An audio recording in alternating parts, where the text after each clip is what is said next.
မင်္ဂလာပါခင်ဗျ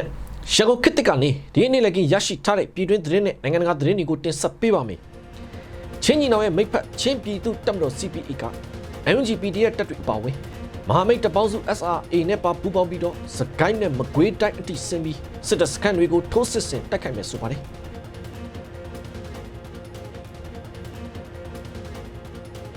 မကွေးတိုင်းအောင်လံမြို့နယ်မှာအကြမ်းဖက်စစ်တပ်လက်အောက်ခံပြင်းပင်လကျေးရွာအုပ်ချုပ်ရေးမှူးတန်းလွင်ဆိုတဲ့သူကကျေးရွာတရွာကိုစစ်မှုထမ်းချင်းငွေကျပ်300တောင်းခံပြီးခြေတော့မတန်နဲ့မတန်ဆွမ်းကိုတီဟနိုင်ကိုပါဖမ်းဆီးပြီးတော့စစ်တပ်ထဲပို့လိုက်ပြန်တယ်ဆိုပါတယ်အမေရိကန်သမ္မတဒေါ်နယ်ထရန့်ကဂရင်းလန်းကျွန်းကိုသိမ်းပိုက်မဲ့အစီအစဉ်ကိုဟန်တာဖို့ဆိုပြီးဥရောပနိုင်ငံတွေစစ်ရေးပြင်ဆင်နေတဲ့အပြင်ဒိမတ်နဲ့နေတိုးမဟာမိတ်တွေပါတပ်ဖြန့်ထားတဲ့ဆိုတဲ့သတင်းပါဝင်ဒီနေ့လည်းသတင်းတွေကိုတင်ဆက်ပေးပါမယ်အခုပထမဆုံးတင်ဆက်ပေးခြင်းတဲ့သတင်းကတော့ချင်းညီနောင်ရဲ့မိတ်ဖက်ချင်းပြည်သူတပ်မတော် CPA က NUG-PDF တပ်တွေအပါအဝင်မဟာမိတ်တပ်ပေါင်းစု SRA နဲ့ပါပူးပေါင်းပြီးတော့စကိုင်းနဲ့မကွေးတိုင်းအထိဆင်းပြီးစစ်တပ်စခန်းတွေကိုထိုးစစ်ဆင်တိုက်ခိုက်မယ်လို့ CPA တပ်ရဲ့ပြောရေးဆိုခွင့်ရှိသူစလိုင်းယောမန်ကပြောပါတယ်။ဒါကတော့ဇန်နဝါရီလ15ရက်နေ့ဖြစ်တဲ့မနေ့ကပြုလုပ်ရာချင်းပြည်သူအစည်းအရုံးချင်းပြည်သူတပ်မတော်က CPU CPA ဖွဲ့စည်းခြင်းသတင်းစာရှင်းလင်းပွဲမှာပြောတော့တာပါ။အဲ့ဒီမှာချင်းပြည်သူတပ်မတော် CPA အနေနဲ့မဟာမိတ်တော်လှန်ရေးတပ်တွေအားလုံးနဲ့အတူပူးပေါင်းပြီးတော့စကိုင်းနဲ့မကွေးတိုင်းအထိဆင်းပြီးစစ်တပ်စခန်းတွေကိုထိုးစစ်ဆင်တိုက်ခိုက်သိမ်းပိုက်မှုတွေလုပ်မဲ့အကြောင်းအဖြစ်အဲ့ဒီလိုကနေတစ်ဆင့်မဟာမိတ်တွေအားလုံးနဲ့အတူပြည်ထောင်စုလွတ်မြောက်ရေးကိုလှုပ်ဆောင်သွားမှာဖြစ်တယ်လို့ CPA တပ်ရဲ့ပြောရေးဆိုခွင့်ရှိသူစလိုင်းယောမန်ကပြောထားပါတယ်လက်ရှိမှာလည်းချင်းပြည်သူတပ်မတော် CPA တပ်တွေဟာမကွေးတိုင်းပေါက်မြို့နယ်အတွင်းထိရောက်ရှိနေပြီဖြစ်တဲ့အကြောင်းနဲ့မဟာမိတ်တပ်တွေနဲ့အတူစစ်စင်ရေးတွေမှာပူးပေါင်းပါဝင်နေပြီဖြစ်တဲ့အကြောင်းကိုပါတပါတဲ့အသိပေးသွားပါတယ်အဲ့ဒီလိုချင်းပြည်သူတပ်မတော် CPA တပ်တွေအနေနဲ့ချင်းပြည်လွတ်မြောက်ရုံနဲ့မဟုတ်ဘဲပြည်တော်စုတစ်ခုလုံးလွတ်မြောက်ဖို့အတွက်ရည်ရွယ်ပြီးလက်ရှိစကိုင်းနဲ့မကွေးတိုင်းမှာရှိတဲ့ NUG-PDF တပ်တွေနဲ့ရောတစ်ဖက်ကမဟာမိတ်တပ်ပေါင်းစု SRA နဲ့ပါပူးပေါင်းချိတ်ဆက်ပြီးတော့အရေးကြီးတဲ့မြေပြန့်လွင်ပြင်းနယ်မြေစုမှုထိန်းချုပ်မှုပိုပြီးအကောင်းလာမှုအတွက်လောလောဆယ်စကိုင်းမကွေးတိုင်းအထိဆင်းပြီးစစ်တပ်စခန်းတွေကိုမဟာမိတ်တပ်တွေနဲ့အတူထိုးစစ်ဆင်တိုက်ခိုက်တော့မှာဖြစ်တယ်လို့ CPA တပ်ရဲ့ပြောရေးဆိုခွင့်ရှိသူစလိုင်းယောမန်ကရှင်းပြထားပါတယ်လက်ရှိမှာလည်းချင်းပြည်နယ်ကမြို့တွေတော်တော်များများကိုတဆိုင်ရာချင်းတော်လိုင်းပူးပေါင်းတပ်တွေကသိမ်းပိုက်ထိန်းချုပ်ထားပြီးချင်းပြည်နယ်တစ်ခုလုံးကိုအပိသက်သိမ်းပိုက်ထိန်းချုပ်နိုင်မှုအတွက်ချင်းပြည်နယ်ကစစ်တပ်ထိန်းချုပ်ထားရာလက်ကျန်မြို့တွေကိုပါချင်းတော်လိုင်းပူးပေါင်းတပ်တွေကထိုးစစ်ဆင်တိုက်ခိုက်မှုတွေလုပ်နေသလိုတစ်ဖက်မှာလည်းချင်းညီနောင်ရဲ့မိတ်ဖက်ချင်းပြည်သူတပ်မတော် CPA ကပြည်တော်စုလွတ်မြောက်ရေးကိုပါရည်ရွယ်ပြီး NUG-PDF တပ်တွေပါဝင်မဟာမိတ်တပ်ပေါင်းစု SRA နဲ့ပါပူးပေါင်းပြီးတော့စကိုင်းနဲ့မကွေးတိုင်းအထိဆင်းပြီးစစ်တပ်စခန်းတွေကိုထိုးစစ်ဆင်တိုက်ခိုက်မှာဖြစ်တယ်လို့ CPA တပ်ရဲ့ပြောရေးဆိုခွင့်ရှိသူစလိုင်းယောမန်ကပြောထားပါတယ်ခင်ဗ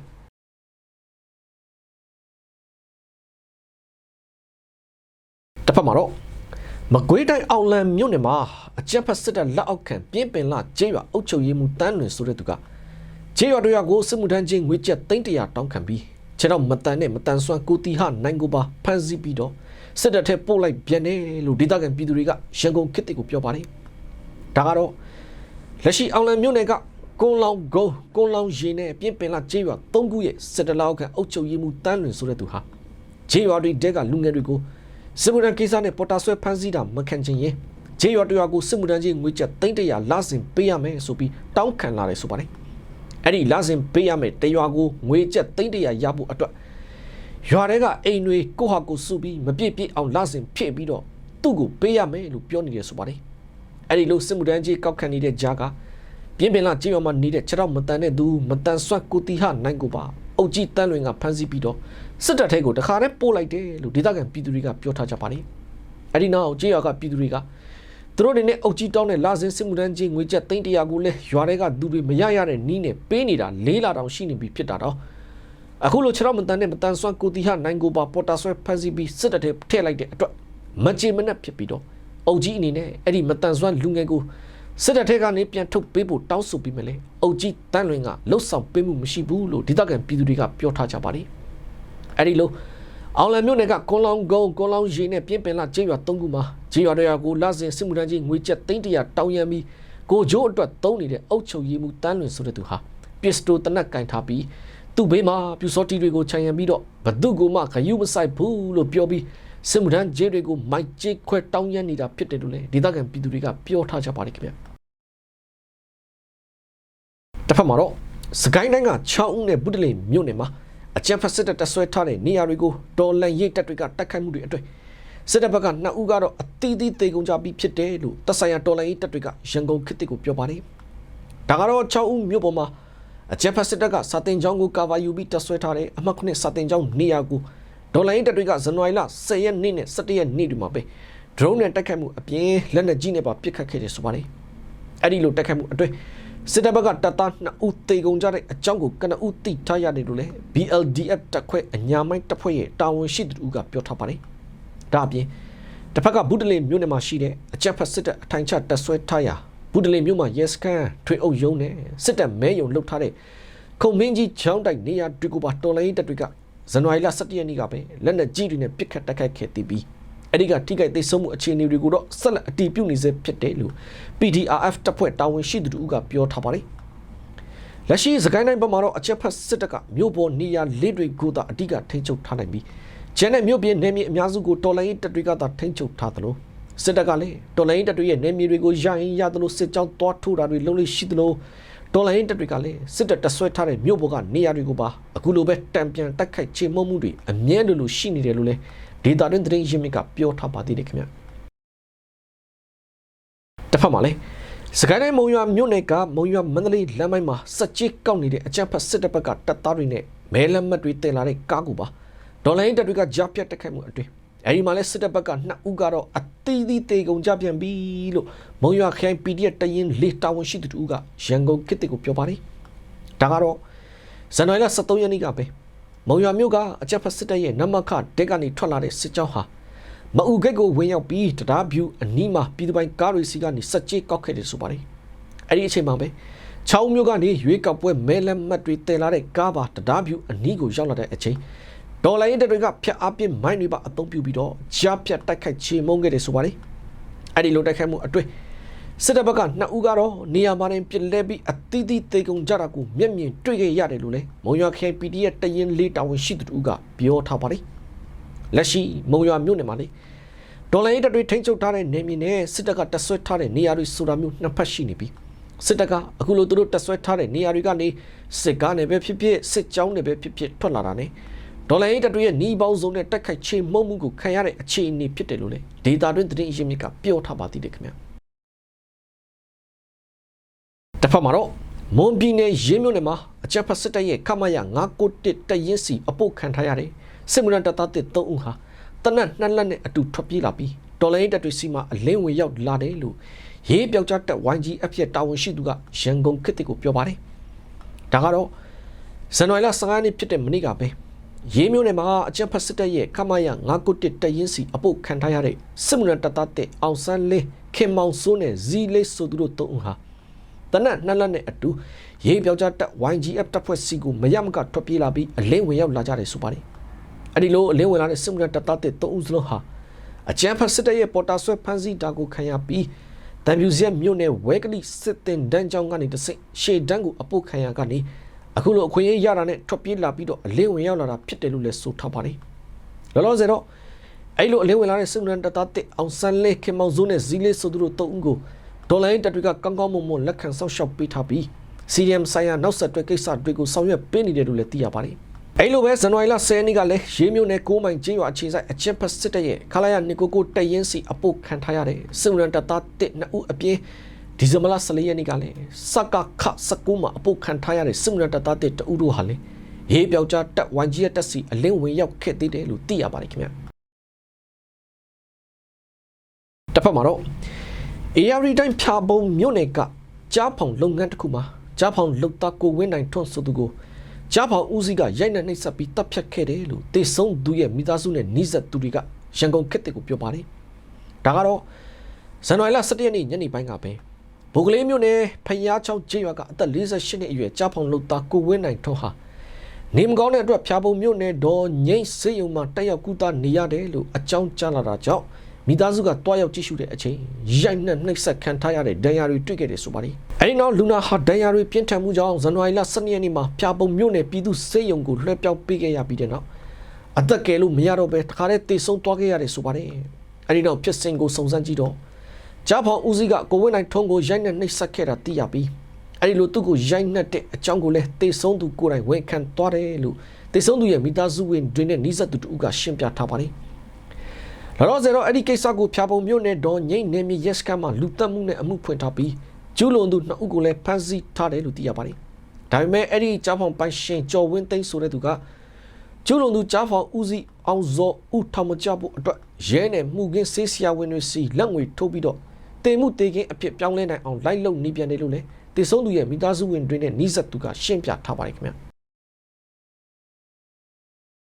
တစ်ဖက်မှာတော့အကြမ်းဖက်စစ်တပ်ရဲ့လေကြောင်းနဲ့မြေပြင်တိုက်ခတ်မှုကြောင့်2025ခုနှစ်တနှစ်တာအတွင်းအမျိုးသမီး992ဦးသေဆုံးခဲ့တယ်လို့မြန်မာအမျိုးသမီးသမဂ္ဂ BWU ကဇန်နဝါရီလ15ရက်နေ့ကပဲထုတ်ပြန်ထားပါတယ်။အဲ့လိုသေဆုံးခဲ့တဲ့အမျိုးသမီး992ဦးထဲမှာလေကြောင်းဘုံကျဲမှုကြောင့်622ဦးလက်နက်ကြီးပစ်ခတ်မှုကြောင့်102ဦးမတရားတပ်ဖြတ်ခံရမှုကြောင့်39ဦးမြေမြုပ်မိုင်းကြောင့်73ဦးမီးရှို့တပ်ဖြတ်ခံရမှုကြောင့်6ဦးပဋိပက္ခနဲ့ဆက်နွယ်တဲ့လိမ်ပိုင်းဆိုင်ရာအကြမ်းဖက်ခံရမှုက9ဦးထောင်တွင်းစေဝါကုသခွင့်မရမှုကြောင့်3ဦးနဲ့ကြည်ထိမှန်မှုကြောင့်3ဦးတို့ဖြစ်တယ်လို့ဆိုပါတယ်မြန်မာအမျိုးသမီးသမဂ္ဂရဲ့အချက်လက်ကောက်ယူမှုမှတ်တမ်းတွေအရ2025ခုနှစ်အတွင်းသေဆုံးခဲ့တဲ့အမျိုးသမီးတွေထဲမှာစကိုင်းတိုင်းက200ကျော်မန္တလေးတိုင်းက100ကျော်ရခိုင်ပြည်က100ကျော်ရှမ်းပြည်နယ်က82ဦးနဲ့မကွေးတိုင်းက69ဦးသေဆုံးခဲ့တယ်လို့ဆိုပါတယ်အကြမ်းဖက်စစ်တပ်ဟာဆေးရဆွေးမှုနဲ့လူသားမျိုးနွယ်အပေါ်ကျူးလွန်တဲ့ရာဇဝတ်မှုတွေအပါအဝင်အမျိုးမျိုးသောလူအခွင့်အရေးချိုးဖောက်မှုတွေကိုနှီးမျိုးစုံနဲ့ကျူးလွန်နေတဲ့အတွက်မြန်မာအမျိုးသမီးတွေဟာနေ့စဉ်နဲ့အမျှအသက်ဆုံးရှုံးနေရတယ်လို့လည်း BWU ရဲ့ထုတ်ပြန်ချက်မှာဖော်ပြထားပါသေးတယ်ခင်ဗျအခုတခါနိုင်ငံတကာသတင်းတွေပတ်မှာတော့အမေရိကန်သမ္မတဒေါ်နယ်ထရန့်ရဲ့ Greenland ကျွန်းကိုသိမ်းပိုက်မဲ့အစီအစဉ်ကိုဟန်တာဖို့ဆိုပြီးဥရောပနိုင်ငံတွေစစ်ရေးပြင်ဆင်နေတဲ့အပြင်ဒိန်းမတ်နဲ့နေတိုးမဟာမိတ်တွေပါတပ်ဖြန့်ထားတယ်လို့နိုင်ငံတကာသတင်းတွေမှာဖော်ပြနေကြပါတယ်။ဒါကတော့အမေရိကန်သမ္မတဒေါ်နယ်ထရန့်က Greenland ကျွန်းကိုအမေရိကန်ပိုင်တဲ့အဖြစ်သိမ်းပိုက်ဖို့ပြင်းပြင်းထန်ထန်ကြိုးပမ်းနေတာကြောင့်ဒိန်းမတ်နိုင်ငံနဲ့ဥရောပမဟာမိတ်နိုင်ငံတွေဟာ Greenland မှာစစ်ရေးအရအင်အားပြဖို့ဂျာတာဘရီနီကစပြီးတပ်ဖွဲ့ဝင်တွေဆေလွတ်နေပြီဖြစ်ပါတယ်။ထရန့်ရဲ့အကြောင်းပြချက်နဲ့ဒိန်းမတ်ရဲ့တုံ့ပြန်မှုအတွက်သမ္မတထရန့်ကတော့Greenland ကျွန်းဟာတယံဇာတကျွယ်ဝသလိုစစ်ရေးဗျူဟာအရလည်းအရေးပါတာကြောင့်ရုရှားနဲ့တရုတ်တို့ဘက်ကမသိမ်းပိုက်ခင်အမေရိကန်ကအပိုင်စီးထားရမယ်လို့ဆိုပါတယ်။ဒါပေမဲ့ဒိန်းမတ်ဝန်ကြီးချုပ်ကတော့ Greenland ကိုသိမ်းပိုက်မဲ့အမေရိကန်ရဲ့ရည်မှန်းချက်ကမပြတ်သေးတဲ့အတွက်ဒါကတော်တော်လေးစိုးရိမ်စရာကောင်းတဲ့အခြေအနေဖြစ်တာကြောင့်အကောင့်ထဲမဖော်နိုင်အောင်သူတို့အနေနဲ့အစွမ်းကုန်တားဆီးသွားမယ်လို့တုံ့ပြန်လိုက်ပါတယ်။လောလောဆယ်တော့ Greenland မှာဥရောပတပ်ဖွဲ့ဝင်တွေစတင်ရောက်ရှိနေပြီး Greenland ရဲ့လုံခြုံရေးကိုစိတ်ချရတယ်ဆိုတာ Trump ကိုသက်သေပြဖို့အတွက်ဂျာမနီပြင်သစ်ဆွီဒင်နော်ဝေးနဲ့နယ်သာလန်တို့ကစစ်ဘက်ကျွမ်းကျင်တဲ့သူတွေကိုဆေလွတ်လိုက်တာပါဒါဟာအမေရိကန်သားစစ်ရေးအရာတစ်ခုခုလှုပ်လာရင်ပြန်လည်ခုခံမှုအဆင့်သင့်ပဲဆိုတဲ့သတင်းစကားကိုလည်းပေးလိုက်တာဖြစ်ပါတယ်ရုရှားရဲ့သတိပေးချက်ကတော့ Greenland ကိုသူတို့နဲ့တရုတ်ကချင်းချောက်နေတဲ့ဆိုတာနေတိုးကလှုပ်ကြံဖန်တီးထားတဲ့ပုံပြင်ပဲလို့ဆိုပါတယ်ဒါပေမဲ့အာတိတ်ဒေသမှာရုရှားရဲ့အကျိုးစီးပွားကိုလစ်လျူရှုလာရင်တော့ပြန်လည်တုံ့ပြန်သွားမယ်လို့သတိပေးထားပါတယ် Greenland ဆိုရတဲ့သဘောထားအဖြစ် Greenland ဝန်ကြီးချုပ်ကတော့Greenland ဟာဘယ်သူအပိုင်းမှမဟုတ်တယ်လို့ရောင်းဖို့လည်းမဟုတ်ဘူးအမေရိကန်ရဲ့အုပ်ချုပ်မှုအောက်ကိုလည်းမဝင်ခြင်းဘူးလို့ပြက်ပြက်တသားပြောကြားခဲ့ပါတယ်လက်ရှိမှာတော့အမေရိကန်နဲ့ဒိန်းမတ်တို့ကြားဒီပြဿနာကိုဆွေးနွေးဖို့လုပ်ငန်းအဖွဲ့တစ်ခုဖွဲ့စည်းထားတယ်လို့လည်းသိရပါတယ်ခင်ဗျတစ်ဖက်မှာတော့ကုလသမဂ္ဂလုံခြုံရေးကောင်စီရဲ့အရေးပေါ်အစည်းအဝေးမှာအမေရိကန်နဲ့အီရန်ကိုယ်စားလှယ်တွေထိပ်တိုက်တွေ့ဆုံခဲ့ပြီးဆန္ဒပြတဲ့သူတွေကိုအီရန်အစိုးရကတပ်ဖြတ်မှုတွေရပ်ဖို့အမေရိကန်ကထပ်မံတတိပေးလိုက်ပါတယ်လက်ရှိအီရန်နိုင်ငံအတွင်းဆန္ဒပြပွဲတွေကိုအကြမ်းဖက်နှိမ်နင်းမှုတွေကြောင့်လူပေါင်း2600ကျော်အထိသေဆုံးခဲ့ရတဲ့အပေါ်ကုလသမဂ္ဂလုံခြုံရေးကောင်စီမှကြာသပတေးနေ့ကအရေးပေါ်ဆွေးနွေးခဲ့ကြပါတယ်။အဲဒီမှာအမေရိကန်တပ်မကအီရန်အစိုးရကိုပြင်းထန်တဲ့သတိပေးချက်တွေထုတ်ပြန်ခဲ့တာပါ။သမ္မတထရန့်ဟာစကားထက်အလုပ်ကိုဦးစားပေးတဲ့သူဖြစ်တဲ့အကြောင်းသမ္မတထရန့်ဟာကုလသမဂ္ဂမှာမြင်နေရသလိုအဆုံးမရှိစကားတွေပဲပြောနေမဲ့သူမဟုတ်ဘဲလက်တွေ့လှုပ်ဆောင်မဲ့သူဖြစ်တဲ့အကြောင်းကိုကုလသမဂ္ဂဆိုင်ရာအမေရိကန်တပ်မကသတိပေးလိုက်ပါတယ်။အီရန်မှာဖြစ်ပွားနေတဲ့တပ်ဖြတ်မှုတွေကိုရပ်တန့်မှုအတွက်အမေရိကန်ဘက်ကစစ်ရေးရတိုက်ခိုက်မဲ့နီလန်အပါဝင်နီလန်အားလုံးကိုစဉ်းစားထားတယ်လို့လည်းသူကအတိအလင်းပြောကြားခဲ့ပါတယ်။အီရန်နိုင်ငံရဲ့ဒုတိယတမန်ကတော့အမေရိကန်ဟာလူခွင့်ရေးကိုအကြောင်းပြပြီးအီရန်ရဲ့ပြည်တွင်းရေးကိုဝင်ရောက်ဆွတ်ဖက်နေတာဖြစ်တယ်လို့စစ်ရေးအရကြားဝင်ဖို့အကွက်ဆင်နေတာဖြစ်တယ်လို့လည်းပြန်လည်ဆွဆွဲခဲ့ပါတယ်။ဒီစီဝဲကိုအမေရိကန်ဘက်ကအီရန်အတိုက်ခံ2ဦးနဲ့အာမတ်ဘာတေဘီတို့ကိုဖိတ်ကြားပြီးတော့အီရန်အစိုးရရဲ့အကြမ်းဖက်မှုတွေအပေါ်တပ်တွေထွက်ဆိုခိုင်းခဲ့ပါတယ်။အဲဒီမှာတပ်တွေအမျိုးသမီးက